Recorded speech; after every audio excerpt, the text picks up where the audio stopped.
This meeting is being recorded. Welcome to Conversations with Deborah, a bi-coastal dialogue brought to you exclusively on malcolmpresents.com, a new internet streaming platform that you can hear, as I say, exclusively on malcolmpresents.com. And just go to the show Conversations with Deborah, which I have my co-host, Deborah Manning, who thinks a lot like me, but doesn't think a lot like me, but we have a lot to talk about. Anyway, welcome aboard, Deborah. Hey, good to see you again, Malcolm. I'm Deborah Manning. I'm a native Californian, moved to Greenville, South Carolina 6.5 years ago. And it's been an interesting education for me, being, as I say, a native Californian and moving here to the Deep South. We're at this point right now raced out to get some chicken feed. We have chickens now, and we supply the neighborhood with fresh eggs, which is an absolute hoot. But we're on a tornado watch. There's a big storm that's coming through. So if we have to cut this off, it's not because I don't want to talk to you, Malcolm. It's because I do need to get downstairs to the basement. And we've got all 6 of the cat carriers lined up and ready to go. All of our cats will come down to the basement. You hear sirens or you get alerted by the cell phone? Yeah. What'll end up happening is that on the cell phone, there's a siren alert that says, and generally what they're doing is that they're saying you need to be what's called weather aware. And we had a bit of a storm come through last night. I must say the thunderstorms here are spectacular. I looked to the northwest of us at around 3 o'clock in the morning because the cats were getting very upset. And it was a light show. It literally looked like strobe lights like I was in the 1960s again. So is it any more spectacular seeing the lightning over the ocean? Well, this is so interesting because the clouds last night were hiding a lot of the lightning, but it's so vibrant, and it literally, you had a strike, a strike, a strike, a strike. And I'm not exaggerating. It's just, it's amazing. And as I'm looking outside my my window, the clouds are coming in very, very quickly. I would say very quickly, to say the least. So at any rate. So what would you like to talk about today? And anything new happened this week? Oh boy. Do you remember in the 1960s, there was a show called That Was the Week That Was? I think we had one of those. Who's a commentator on that? I can't remember, but I do remember as a kid watching it and just being amazed at all the things that grown-ups would laugh about, because of course it was a parody on much of the news that was coming down the pike. And there were a lot of news in the 1960s and early 70s, but yeah, they called it TW3. That was the week that was. And it was a parody, right? Yes, it was, but they had some serious things to talk about as well. And of course, we had the Cuban Missile Crisis, and now we have the Ukrainian war, and it goes on and on and on. But what I wanted to talk about today, I must say, and I'm smiling, but I am profoundly sad today. And the reason I am profoundly sad is that I found out that while I may support President Biden, I didn't vote for him, but since he's my president, and I will not deny the fact that he is my president as well as yours, but I found out that because I voted not for him, that in fact that I am part of the most violent and most extremist political group in the history of America. I was slack-jawed when I heard that out of our president, which means that 78 to 80 million Americans who did not vote for Joe Biden suddenly have become demonized. And I don't appreciate that. Many people, I think, that voted for President Biden voted because he was going to be the great unifier, that he was going to bring us all together. But when you say things like MAGA is the single most extremist political group in the history of the United States, it outdistances in terms of being evil the Ku Klux Klan, the Nazi Party. You go on and on and on, Al Qaeda, all of this, and it just I shake my head. And why would someone say that to the American public? Okay, see, Why would he say I interpret it another way.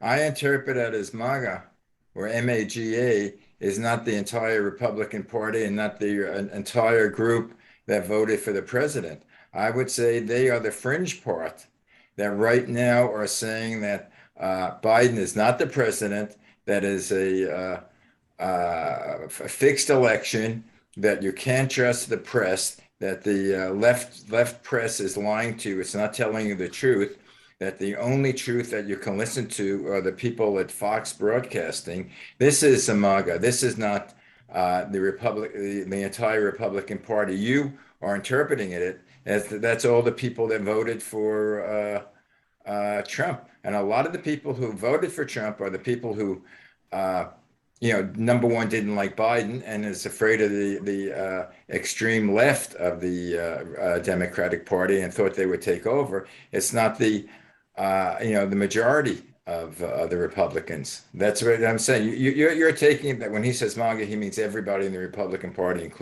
including yourself. That was, well, I know you didn't vote for him this time, but you voted him from the last time. But I don't think you were ever part of the MAGA group. I don't think you ever wore a hat that said MGA. No, I did. No, I do believe in the Make America Great Again. I do believe in that. And that's one of the reasons that I, as an independent voter, and I do tend to be more conservative, but I'm an independent voter. For example, I voted first term for Barack Obama because I did believe what he had to say, and I wanted to have some change. The great hope and the great change. I didn't the second time around because it didn't pan out. I voted for Trump because I wanted ordinary people, middle class people, lower class people, people that needed to be able to be represented. I felt as though, as a businessman, he understood that. And in fact, he did. The economy was doing very, very well. The tax cuts certainly helped this family. I know that. While we were forced to move out of California for economic reasons, we at least were able to come to South Carolina, buy a home, and we've established ourselves as an important part of the community. But I think the comment that President Biden made was hateful, and I don't. And it was also underlined by Chuck Schumer, who's the Senate Majority Leader, when he talked about the MAGA people and essentially how evil they are. I don't appreciate that. And I don't appreciate the Nancy Pelosi's, who's the Speaker of the House, basically saying the exact same thing. Republicans are not the enemy. The Democrats are not the enemy. We have a conversation here, Malcolm, because we may come from both sides of the spectrum, but we refuse to allow the politics to interfere with our friendship. And we are finding in many cases common ground. I just, like I say, I'm just very, very disappointed. And my next disappointment, of course, was the leak that came from the Supreme Court regarding Roe v. Wade. Not taking, I think the Republicans were more focusing on the leak, which I agree with you was egregious. But the fact that, what do you think of what Aliota said? Well, I think that first and foremost, these drafts are circulated among the justices to be able to explore viewpoints. For example, you and I explore viewpoints, and in some cases, very extreme viewpoints on either side. But we, once again, come to the middle. That's what we're expecting our Supreme Court to do, is to come into the middle. So to release one side, although 5 justices apparently sided with Aliota, these were drafts. These drafts are circulated among the justices. There's not a final opinion at this point, but to have some entity, some individual decide upon his or herself to release it to a left-wing news organization is disgusting. Well, Absolutely, completely disgusting. Well, that's not my question, which Okay. I more or less agree with you. The question is, let's say what he wrote stands up. Let's say in June, It Okay. comes out like that. Now, do you agree with that? Do you agree with that Supreme Court Oh, once again, decision? I go on the side of the Constitution. The Constitution at this point, even though this was decided in 1972, and I have to tell you, at the time, I certainly needed to. I was worried. I thought I was pregnant, and I was Right. concerned about whether I was going to be able to, what I was going to do. I was only 18, 19 years old at the time, and I was scared, obviously. Well, But if picture you, not you, but well, yeah, picture you, uh, yeah, 50 years mhm, hence. Now there's a little girl, 7, 18, 19 years old, that's mhm, pregnant, yeah. and she's just as scared as you were. Right. But I have to say, when you really truly read and comprehend and digest what was said in this draft, what it basically said was that the Supreme Court and the federal government has no business interfering in decisions by the states. So they want it to be returned back to the states. What I find interesting is that about half the states will try and ban some sense of abortion, but the other states will not be banning abortion. The other, so in other words, abortion is not banned. It is certainly not banned. And what the decision was based on was the Constitution, the interpretation saying that there was an overstep in 1972 when Roe v. Wade was originally decided, that the federal government had the power to be able to make decisions that should be made on the state level.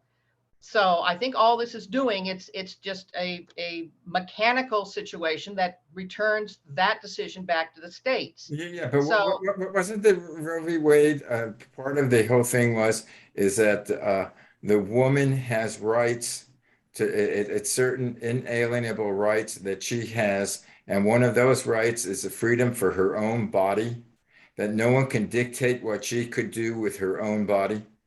that has, but this decision has nothing to do with that.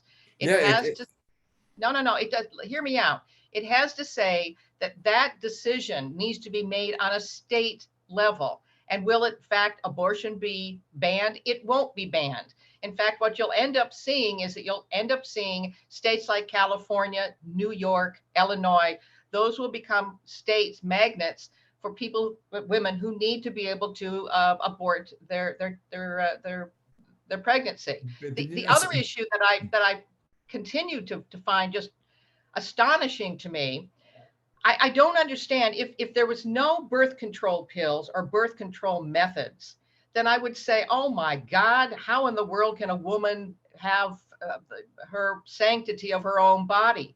You do have the sanctity of your own body.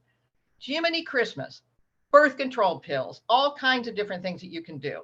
I don't understand. I mean, it's not as though you cannot prevent pregnancy at this point. well, can you prevent But I have to say, but using abortion as birth control, it devastates your body. I've had many friends who, unfortunately, at the time had abortions and were stupid enough not to take birth control, and it does damage to your body. It truly does. Well, I have a question for you. Now, Mhm, well, number one, there's several things. There's number one, this same group, the religious right, who's against the who are against abortion, mhm, majority of the same group is against sexual education. They don't want to support sexual education. They think that sex education should be taught in the home, which I mhm, agree in a mhm. way. But how many homes do teach sexual education?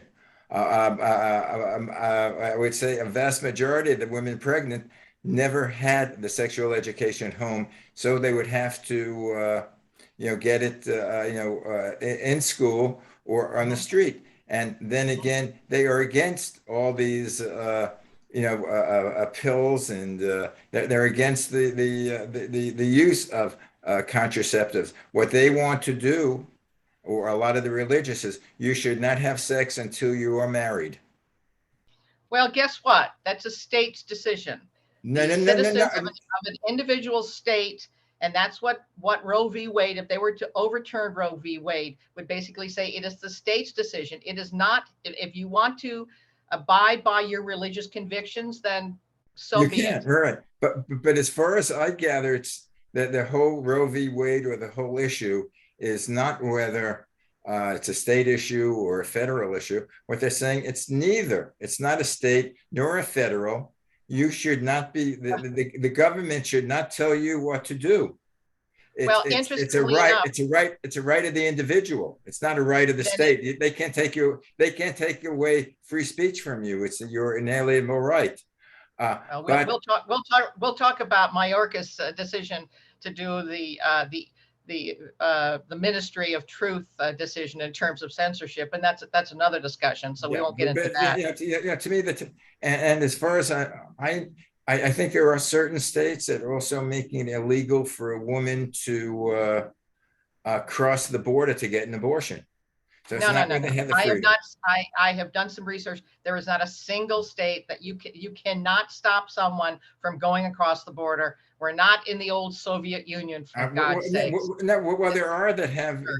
They're making Louis, and I think it was Louisiana. I heard this morning the thing that they will make abortion. If a woman has an abortion, she can be convicted for murder. That's once again, if it's returned back to the state at this point, then the state can make a determination. And I would say that on something like that, I cannot imagine if that case came up to the Supreme Court that they would uphold that someone who had an abortion in a state that allowed abortion would be convicted of murder. That's just it's being overblown. It's being overblown on this. How about a state that didn't allow abortion? Well, once again, we have airplanes, don't we? Would that be yeah? Can you afford an airplane? You couldn't afford an airplane. No. What I'm saying is there are plenty of groups out there, Malcolm. You've got Planned Parenthood. You've got all kinds of different entities that would for a person, a woman who does not want to have the pregnancy, to go ahead, and I cannot imagine that there would be a ban on allowing that individual to go to a state that allows a legal abortion. All that Roe v. Wade on the Supreme Court does is say it is none of the federal government's business to get involved in abortions. It is the state's rights. It should be not a state right either. It should be the right of the woman. Well, once again, the individual state will put that to the voters. And if in fact the voters say it shouldn't be, then fine. If you need to have an abortion, I'll tell you, you end up on a plane, you end up and there's going to be plenty of organizations that are going to be able to support that. So I think it's much ado about absolutely nothing. The problem is at this point right now is that you have leftist groups, and I will say that they are leftist progressive groups, that are now publishing the addresses of the so-called conservative judges on the Supreme Court, their home addresses. You are endangering the lives of these individuals, and they are now promoting protests of all various kinds. And I do not understand why we're not hearing from our president, don't do this. I don't understand why we are not hearing. In fact, we're having encouragement by Nancy Pelosi, by Chuck Schumer, even by any part of the Democratic lawmakers are encouraging this type of protest in front of people's homes. Well, I don't consider protests in front of people's homes. I don't think that's right. Or it's like when individual is having dinner with his family, where the people come over and shout at him. I agree with you on that. But again, the basic tenet, I don't agree. The basic tenet, no one can tell you that no one could tell you what to do with your body. Mm-hmm.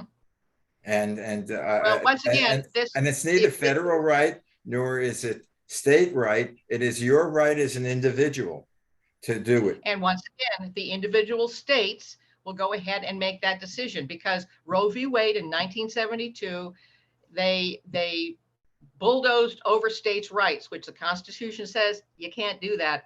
States have individual rights as well. But these are the same people that said the state can't mandate that you take vaccination. They can't dictate what you do with your body. Well, once again, you and I decided to take vaccinations, all right?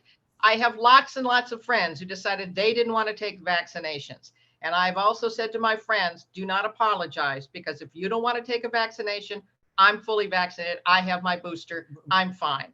So once again, the state mandating in terms of vaccinations, I mean, if you're vaccinated, you're protected. So, No. I'm well, not never talking mind. about whether it's right or wrong, but in a way, they say the state cannot tell you to take a vaccination. It's your individual right whether you want to or not. But yet they say if a woman is pregnant, it's not her individual right to get an abortion. The state says no. They made a law that you can't get an abortion. Well, I know here in South Carolina, they do allow abortions up to a certain point in time. They do not allow it on the date of birthing. I believe they go 15 to 18 weeks. And at that point, you should pretty well know if you are pregnant or you're not pregnant. I mean, a real keystone is the fact that we do have, as a woman, I did have monthly periods. Every 30 days, I had a period, and that indicated to me I was not pregnant. So I don't mean to sound snarky about it, but I do find it as this banner for the leftist progressives to hold up. It has nothing to do with anything other than returning that decision back to the individual states, and to have leaked the information to specifically a left-wing media. That What's happening is these people are stirring up everybody again. Once again, we're going to have riots. We're going to, I'm done with that. I'm done with what happened. They'll become another civil war. But the question that okay, again, let's send it over here because I want to get to the economy. I want to get to inflation and the stock market and what's happening. But again, this to me is the individual right of the woman to control her own body. And you're saying, well, the federal government, it's not can't do it, but the state government can do it. And I don't think it's a state No. issue. I'm saying that local voters will make the decision. And once again, like I say, even in conservative South Carolina, there is the leeway to be able to have an abortion. And if there is a state that does not going to allow abortions, once again, you're going to have plenty of private entities moving people around so the women can get an abortion. But I have a question. Why should I have a say, let's say, whether a woman should get an abortion or not? I'm a voter in California, right? Or you're a voter in South Carolina. You have the right to say whether your neighbor should get an abortion or not, to vote. Well, once you think again, the majority of people would do it? The majority of the people should rule, let's say, or 51% or 55% say your neighbor's daughter should not get an abortion. Well, I think that there are gradations of it. For example, if that daughter is underage and is considered to be a minor, I think the parents should be advised as to what's going on.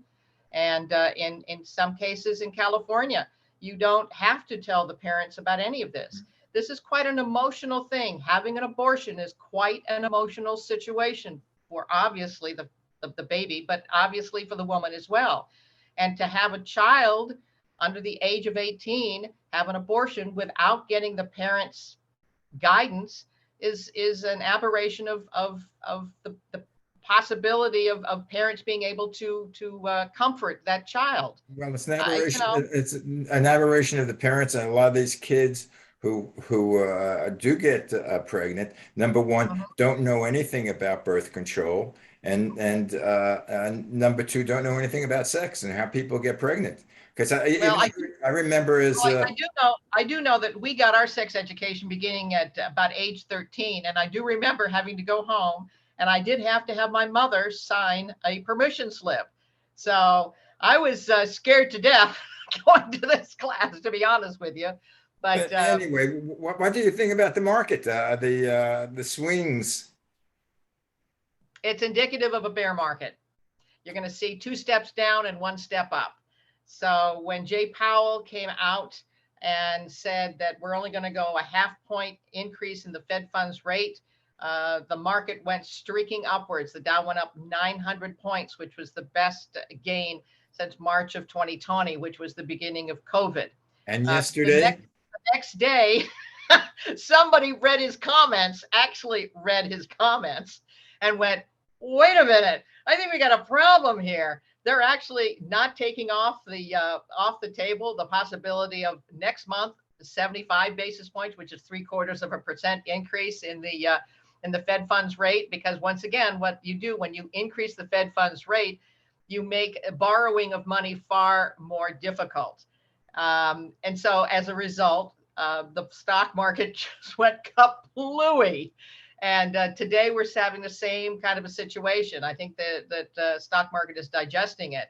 But as I said to all, I pretty much had gotten rid of my stock portfolio beginning of January to start fresh. I did very well the first quarter, and I'm now down to a single stock. And once again, I'm looking for companies that are have very little debt and also have good solid profit margins. I'm also looking for companies that are not going to be dependent upon supply chains, because we're looking at diesel prices on trucks going up. We're now what, I think at $5.75 a gallon. Holy smokes. You know that's going to be passed on to the consumers. Actually, I saw in California it was like, and in Los Angeles it was like six and change. I Oh no.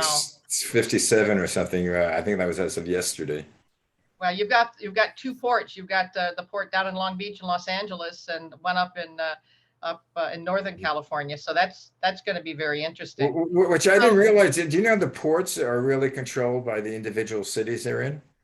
Isn't that interesting? Yeah, it's not state or it's not federal, but No, it's very it's a interesting. local city that it's in, which sounds ridiculous. But another thing that I heard of, which I don't understand, I always thought that if food prices are high, Mhm. it would be better to reduce the interest rate so people could buy food on credit and not make it high where they couldn't afford it. But it seems like if food is high now because of supply chain or for whatever reason, they're going to make credit harder to get. So people are not going to be able to afford to buy. Yeah. Well, what's now happening at this point, and one of the reasons that the stock market plunged yesterday was numbers came out on worker productivity. And what that basically means, it was the worst in, I believe, 50, 60 years. What it meant was that the wages are going up. Of course, they're not keeping pace with inflation. They went up 5.6%. Inflation sitting at 8.1%. But the productivity went down, which means that for an individual company, they had to pay more for workers, and the workers are not producing more. They're, in fact, the productivity is going down.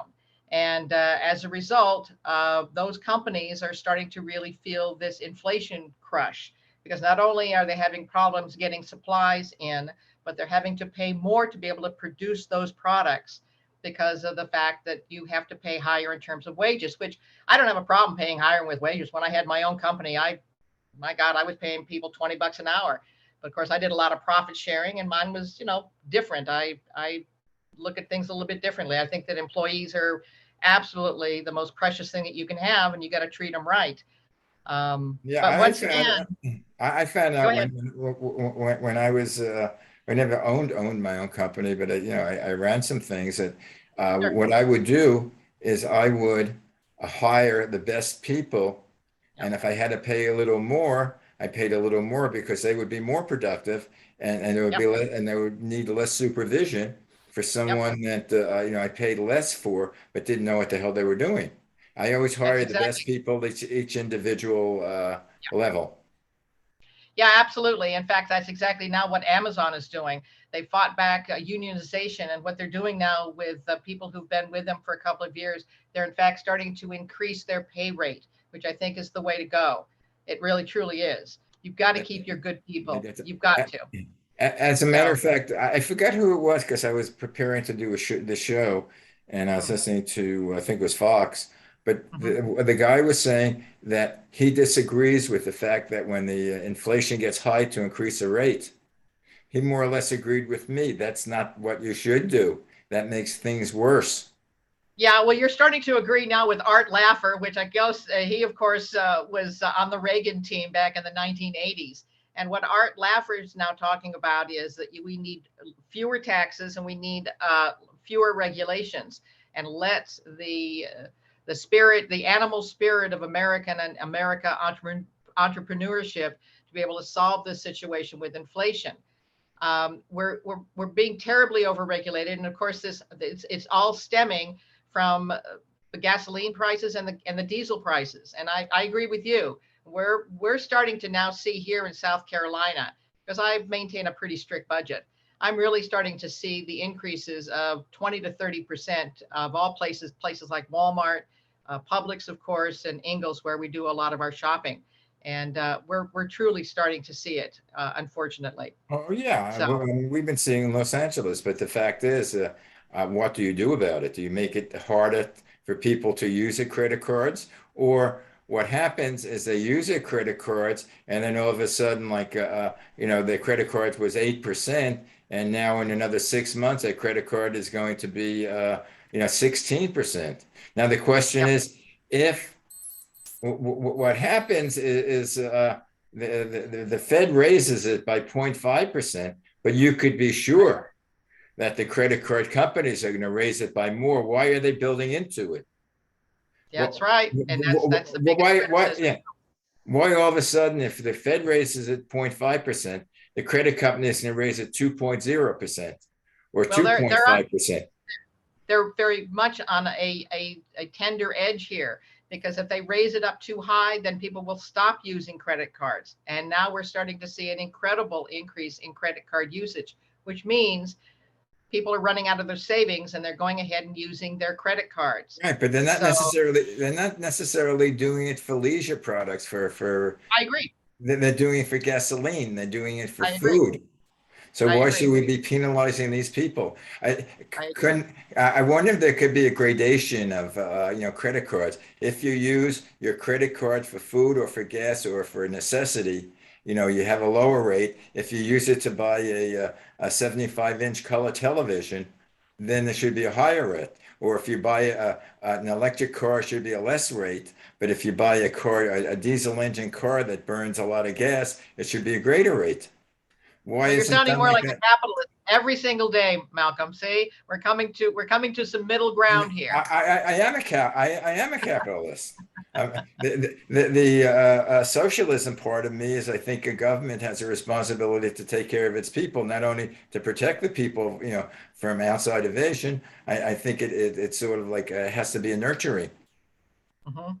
And, Well, and I do hope that we can go ahead and reverse the situation with the energy.